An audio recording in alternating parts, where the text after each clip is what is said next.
नमस्कार। आज हम बात करने जा रहे हैं उस राजनेता के बारे में जो थोड़े ही समय पहले एक सफल चुनावी रणनीतिकार होते हुए उन्होंने उस फील्ड को पूरी तरह से छोड़ दिया। अपने स्ट्रैटेजी की बदौलत उन्होंने बीजेपी की सरकार के लिए स्ट्रैटेजी बनाई और पीएम मोदी को पहली बार 2014 में प्रधानमंत्री का ताज पहनाया। 2017 में बिहार की राजनीतिक पार्टी जदयू को ज्वाइन किया और उसके लिए काम कर जदयू और खुद ब खुद अपनी एक अलग पहचान बनाई। 2017 में पंजाब कांग्रेस के लिए, 2021 में तृणमूल कांग्रेस के लिए, तमिलनाडु में डीएमके के लिए राजनीतिक पार्टियों के लिए रणनीति बनाई और उसमें सफल भी हुए। फिर अचानक ऐसा क्या हुआ कि उन्होंने 2020 में जदयू को छोड़ी तो कुछ समय बाद रणनीतिकार की भूमिका को ही धीरे धीरे पूरी तरह से छोड़ दिया और बिहार से अपनी एक नई राजनीतिक पार्टी बनाई और उसके लिए काम करने में मशगूल हो गए। आज हम बात करने जा रहे हैं देश के फेमस रणनीतिकार और आईपैक अर्थात इंडियन पॉलिटिकल एक्शन कमेटी के संस्थापक और जन स्वराज पार्टी की नींव रखने वाले प्रशांत किशोर के बारे में। प्रशांत किशोर एक राजनीतिक रणनीतिकार और एक कॉमर्शियल रणनीतिकार हैं। किशोर ने बीजेपी, कांग्रेस, आप, वाईएसआरसीपी, डीएमके और टीएमसी के लिए एक राजनीतिक रणनीतिकार के रूप में काम किया है। प्रशांत किशोर का सफर बिहार के एक बेहद मामूली से शहर बक्सर से शुरू होता है, जहां उनके पिता श्रीकांत पांडे एक डॉक्टर थे। प्रशांत किशोर की शुरुआती शिक्षा दीक्षा बक्सर से ही हुई। इंजीनियरिंग के पढ़ाई के लिए वे बक्सर से हैदराबाद चले गए। बाद में उन्होंने पब्लिक हेल्थ में पोस्ट ग्रेजुएशन किया और ट्रेड पब्लिकिंग हेल्थ एक्सपर्ट के तौर पर यूनाइटेड नेशंस में काम करने लगे। यूएन के लिए काम करते हुए उनकी पहली पोस्टिंग आंध्र प्रदेश में हुई। बाद में इनका तबादला बिहार हो गया। कुछ दिनों के बाद उन्हें यूएन के मुख्यालय में भी काम करने का मौका मिला। उन्होंने यूएन के तहत ही अफ्रीका देशों में भी काम किया। इसी दौरान उन्होंने भारत के कुछ राज्यों में कुपोषण पर आधारित एक रिसर्च पेपर को तैयार किया। इसमें गुजरात का भी जिक्र था। दावा किया जाता है कि इसी रिपोर्ट के बाद वे फिलहाल के प्रधानमंत्री नरेंद्र मोदी से उनकी मुलाकात हुई। प्रशांत किशोर के पिता श्रीकांत पांडे बक्सर और इसके पहले भोजपुर जिले के शाहपुर में सेवा दिया करते थे। वे मूल तौर पर बिहार के ही रोहतास जिले के कोनारी गांव के रहने वाले थे। कुछ साल पहले ही उनका निधन हो गया। प्रशांत किशोर के एक और भाई और 2 बहनें भी हैं। प्रशांत किशोर से इस परिवार को जानने वाले बताते हैं कि प्रशांत किशोर के भाई दिल्ली में रहते हैं। प्रशांत किशोर का जन्म 1977 बताया जाता है। उनकी मां बक्सर से सटे उत्तर प्रदेश के बलिया जिले की रहने वाली है। प्रशांत की जाह्नवी दास से शादी की है। जाह्नवी पेशे से डॉक्टर हैं। वे असम के गुवाहाटी में पोस्टेड रही हैं। कहा जाता है प्रशांत किशोर का राजनीति से जुड़ाव 34 वर्ष की उम्र में ही हुआ था। तब वे यूनाइटेड नेशंस के तहत अफ्रीका में नौकरी कर रहे थे। 2011 में इनकी मुलाकात गुजरात के तत्कालीन मुख्यमंत्री नरेंद्र मोदी से हुई। एक कार्यक्रम में प्रशांत किशोर की प्रस्तुति के अंदाज ने नरेंद्र मोदी को प्रभावित किया। इसके बाद दोनों एक दूसरे के बेहद करीब आए। प्रशांत ने अपनी नौकरी छोड़कर गुजरात सरकार और नरेंद्र मोदी के लिए ब्रांड मैनेजर के तौर पर काम शुरू किया।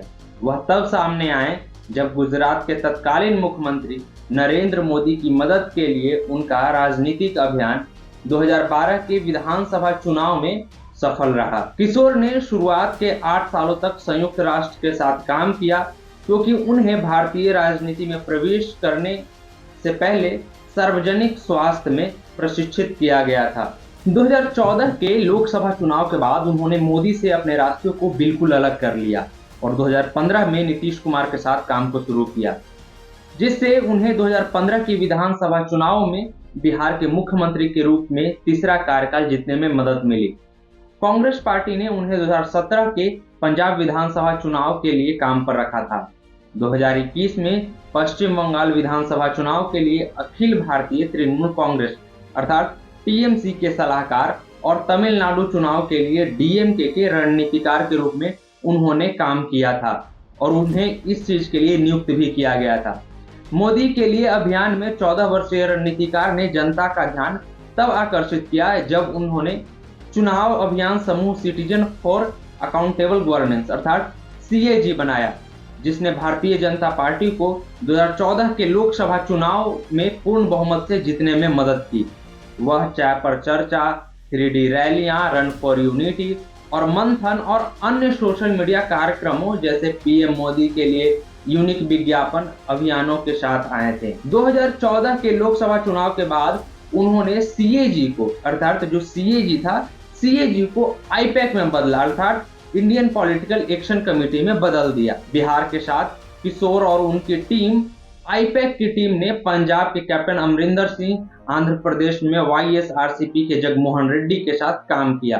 अब तक केवल 2017 का उत्तर प्रदेश चुनाव था जिनमें उनकी रणनीति काम नहीं की थी, जब उन्होंने भारतीय राष्ट्रीय कांग्रेस के लिए काम किया था। वह दिल्ली विधानसभा चुनाव में आम आदमी पार्टी के लिए भी रणनीतिकार का काम कर चुके हैं, जहां पार्टी ने 2020 में 70 में से 62 सीटों पर बहुमत के साथ जीतने में सक्षम रही थी। उन्होंने तमिलनाडु के डीएमके के एमके स्टालिन और पश्चिम बंगाल के एआईटीएमसी अर्थात तृणमूल कांग्रेस की ममता बनर्जी के साथ काम किया था। प्रशांत किशोर जनता दल यूनाइटेड में 2018 में शामिल हो गए, लेकिन नागरिकता संशोधन अधिनियम पर नीतीश कुमार के रुख की आलोचना करने के लिए 2020 में उन्हें जदयू से निष्कासित कर दिया गया। किशोर को 2021 में पश्चिम बंगाल विधानसभा चुनाव के लिए अखिल भारतीय तृणमूल कांग्रेस के सलाहकार के रूप में नियुक्त किया गया था। उनकी चतुर रणनीति ने टीएमसी को फिर से सरकार बनाने में मदद की और ममता बनर्जी की तृणमूल कांग्रेस बंगाल में एक